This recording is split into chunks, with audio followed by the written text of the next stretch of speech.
आशा करता हूं आप सब बहुत अच्छे होंगे। मेरा नाम है सिद्धांत अग्निहोत्री, स्टडी ग्लोस पे आपका बहुत बहुत स्वागत है। दोस्तों, मॉडर्न साइकोलॉजी की बात करें तो कुछ साइकोलॉजिस्ट कमाल के रहे हैं। सिगमंड फ्रॉइड तो ही हैं, कार्ल यंग और फ्रेडरिक नीश। मैंने इन तीनों को बहुत डीपली फॉलो किया है। फ्रेडरिक नीश के अभी हाल ही में मैंने किताब पढ़ी, ठीक है। खैर वो तो उनका इंटरप्रिटेशन था, ठीक है, हॉफमैन द्वारा, बेसिक राइटिंग्स ऑफ नीश। दो किताब मैंने बहुत पहले पढ़ी थी इनकी, एक तो बर्थ ऑफ ट्रेजेडी और ह्यूमन ऑल टू ह्यूमन, एक ओ ह्यूमो भी पढ़ी थी। बट ये जो मैंने पढ़ा है, एक किताब मैंने बीच में छोड़ दी थी, मतलब बहुत बोर हो गया था। लेकिन फ्रेडरिक नीश को मैंने बहुत फॉलो किया है, मतलब बहुत समय से।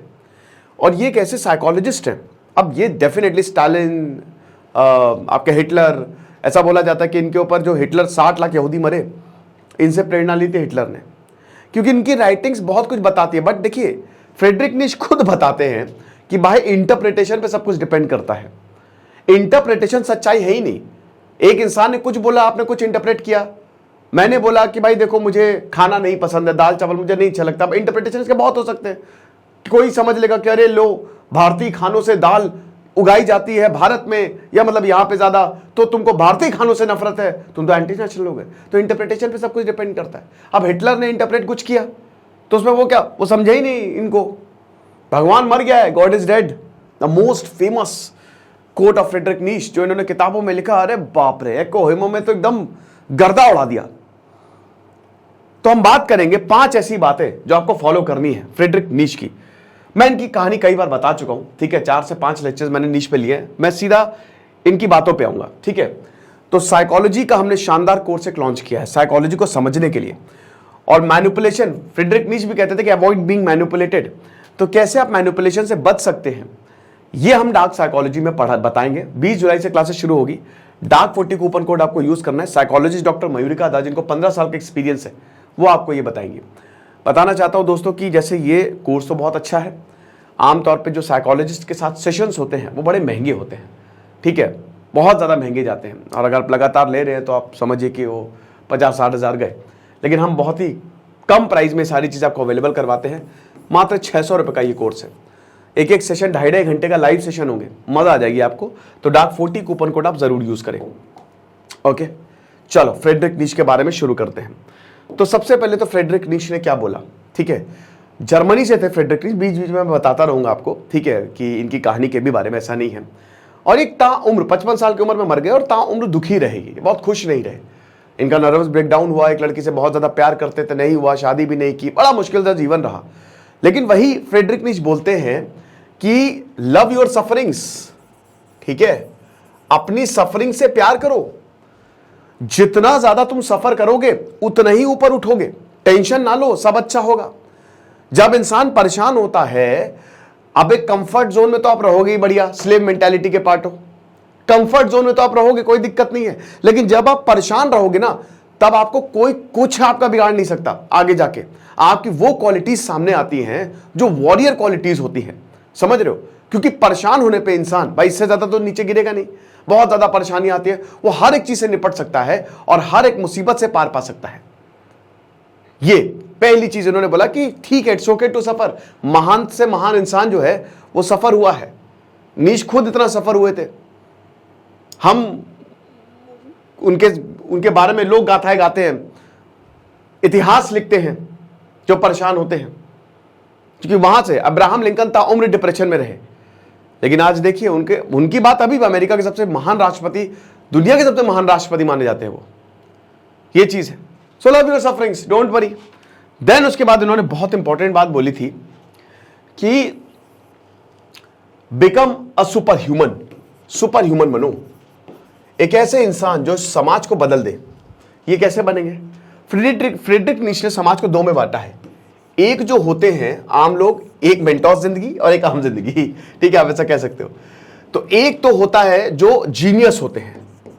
अब जीनियस भी 2 में डिवाइड है। एक होते क्रिएटिव जीनियस, जैसे बेथोवन हो गए, है ना, अरिजीत सिंह हो गए, आप कह सकते हो, शाहरुख खान हो गए, लियोनार्डो डाविंची हो गए, ठीक है, जो अपनी कला से दुनिया को बदलते हैं, जिनके पास जबरदस्त टैलेंट होता है, जो अपनी क्रिएशन से कुछ भी कर सकते हैं और समाज को रिफॉर्म करते हैं।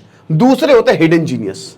अब हिडन जीनियस में बहुत सारे लोग आ गए, साइंटिस्ट आ गए, ब्यूरोक्रेट्स आ गए, पॉलिटिशियंस आ गए, तो ये 2 जीनियस होते हैं जो अपना काम करते रहते हैं, लेकिन ये बहुत कम है, ये बहुत कम, 100 में से 1 या 200 में से 1 निकलेगा, क्योंकि ज्यादातर लोग इसका शिकार होते हैं। एक होता है लास्ट मैन, एक होता है स्लेव, जो भेड़ चाल आपने देखा है ना, स्लेव मेंटालिटी। लास्ट मैन अपने कंफर्ट लेवल से बाहर नहीं निकलेगा, क्या मैं भाई बस ठीक है, मैं जैसा हूं वैसे ही हूं, इससे ज्यादा मुझे कुछ नहीं चाहिए। लेकिन ये वाले बहुत डेंजरस होते हैं, जो स्लेव मेंटालिटी वाले हैं। ये क्या करते हैं, ये गुलाम है ना, ये रटे रटा पैटर्न पे चलेंगे और ये बना लेते हैं भीड़, हर्ड, जिसको हर्ड बोला भेड़ चाल में। अब ये हर्ड मेंटालिटी वाले क्या करते हैं ना, ये अपने ही मोरालिटी बनाते हैं। जैसे मान लो कि इन सब ने, ये स्लेव हैं, ये परेशान रहेंगे, ठीक है, और इन्होंने मतलब बहुत मुश्किल किया है, मतलब अपने हिसाब से इन्होंने रूल बनाए। अब जब इन्होंने अपने हिसाब से रूल बनाए, अब जैसे क्रिश्चियनिटी, इसीलिए ये वेस्टर्न फिलॉसफी के बहुत खिलाफ थे, ये धर्म के बहुत खिलाफ थे, कहते भगवान तो मर गया है, गॉड इज डेड। इंडिविजुअलिटी पे इन्होंने बहुत फोकस किया कि इंसान को इन सब चीजों से मुक्त होना पड़ेगा, तभी उसका असली व्यक्तित्व सामने आएगा, अपने अस्तित्व को पहचानो। तो ये बताते हैं कि स्लेव मेंटालिटी वाले हर्ड बनाएंगे, हर्ड मेंटालिटी, और ये अपनी मोरालिटी बनाएंगे। एग्जाम्पल के तौर पे कि एक समाज है, अब एक समाज में क्या है कि जैसे इंटरकास्ट मैरिज नॉट अलाउड। अब ये सही नहीं है ना भाई, इंडिविजुअल, भाई मैं जिससे प्यार करता हूं तुमको क्या, मैं उससे शादी करूंगा, तुम कौन होते हो बोलने वाले। लेकिन इन्होंने क्या, एक मोरालिटी बना ली है, नहीं ये गलत है तो गलत है, क्योंकि स्लेव मेंटालिटी का शिकार है। अब ये क्या, खुद तो ग्रो होंगे नहीं है कभी जिंदगी में, अब दूसरे को भी ग्रो नहीं करेंगे, ये अपनी मोरालिटी आप पे थोपेंगे, और अगर आप तर्क करोगे तो ये सब के सब मिल के आपको गलत प्रूफ करने की कोशिश करेंगे। और जो इनसे ऊपर उठ जाता है वो होता है ये जो सुपर ह्यूमन है। तो आपको इनकी बातों में नहीं आना है, आपको लगातार अपने ऊपर काम करना है और करते रहना है, समझ रहे हो, ये चीज है। अगला इन्होंने बहुत, जो मुझे बात अच्छी लगती है, आइसोलेशन। इन्होंने कहा कि आइसोलेट रहो, कोई दिक्कत नहीं है, ठीक है, थोड़ा वक्त अपने साथ बिताओ और अपनी लाइफ को जबरदस्त तरीके से जियो, ठीक है, बेस्ट है, मजा आ जाएगी, ऐसे करो। तो थोड़ा वक्त अपने साथ बिताओ, अकेले में ही तो चीजें समझ में आएंगी। Isolation is very very good, आपके अंदर की चीजों को निखारने के लिए। अपनी इंडिविजुअलिटी पे फोकस करो, अपनी इंपॉर्टेंट क्वालिटीज पे फोकस करो, ना कि समाज ने जो रूढ़िवादी चीजें बना रखी है। फिर उन्होंने बोला लायन, शेर बनो, शेर, बी अ लायन। ये क्या करेगा, इन्होंने लाइफ के 3 फेज बताए। सबसे पहले कैमल फेज बताया, ठीक है।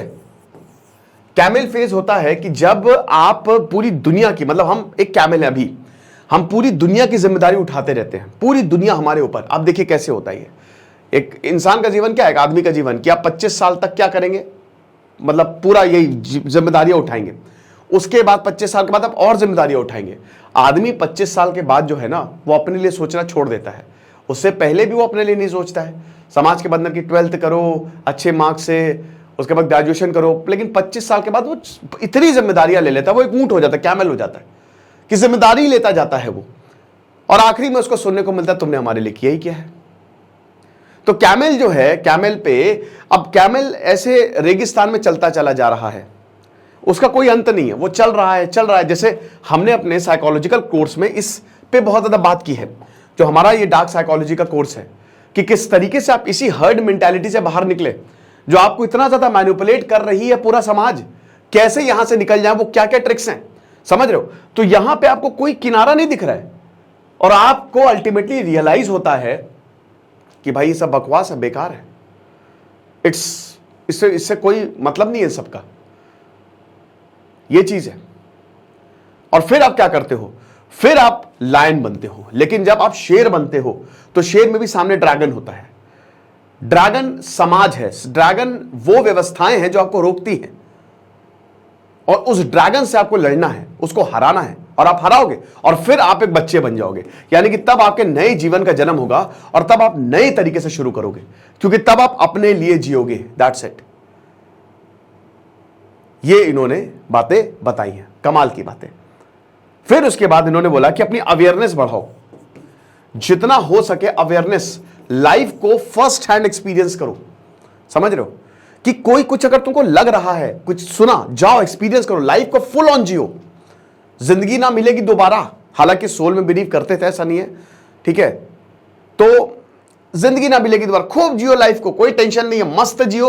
और अवेयरनेस, ऑब्जर्व करते रहो, लोगों को ऑब्जर्व करो, वहां कहीं जा रहे हो तो शहर को ऑब्जर्व करो, कौन किसके साथ क्या व्यवहार करे उसको ऑब्जर्व करो, उनके एक्शंस को ऑब्जर्व करो, अपने आप को ऑब्जर्व करो, वनस्पति को ऑब्जर्व करो। नेचर पे बहुत बल दिया है, ये चीज है। धर्म क्यों एंटी क्राइस्ट थे ये? क्योंकि बोलते थे कि धर्मों ने बांध दिया है लोगों को, है ना। जब से क्रिश्चियनिटी आई, क्योंकि खुद पादरी थे इनके बल्कि पिता, खुद तब इन्होंने बोल दिया कि नहीं मैं नहीं मानूंगा, तो तब से क्यों शुरू हो रही है हर धर्म के लिए, इट्स नॉट अबाउट क्रिश्चियनिटी। लेकिन इंसान जो है धर्म से ही ऊपर उठेगा, ये भी बताते हैं ये कि जब इंसान परेशान होता है तो धर्म की ही वो संरक्षण में जाता है कि चलो कोई दिक्कत नहीं है। लेकिन अल्टीमेटली आपको अपने व्यक्तित्व के ऊपर फोकस करना है, समझ रहे हो। तो ये वो बातें थी जो फ्रेडरिक नीत्शे की बड़ी हार्ड हिटिंग है। इनकी किताब का मैं रिव्यू लाने की कोशिश करूंगा, ठीक है। बड़ी लंबी किताबें लिखी हैं दोस्तों, मुझे खुद पढ़ने में तकरीबन 2 से ढाई हफ्ते लग गए थे।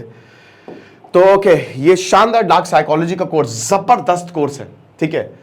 कमाल हो जाएगा जब आप इसको खरीदेंगे। तो डार्क 40 कूपन कोड आपको यूज करना है और कैसे आप सुपर ह्यूमन बनेंगे ये हमने बहुत अच्छे से इसमें बताया है। Thank you so much.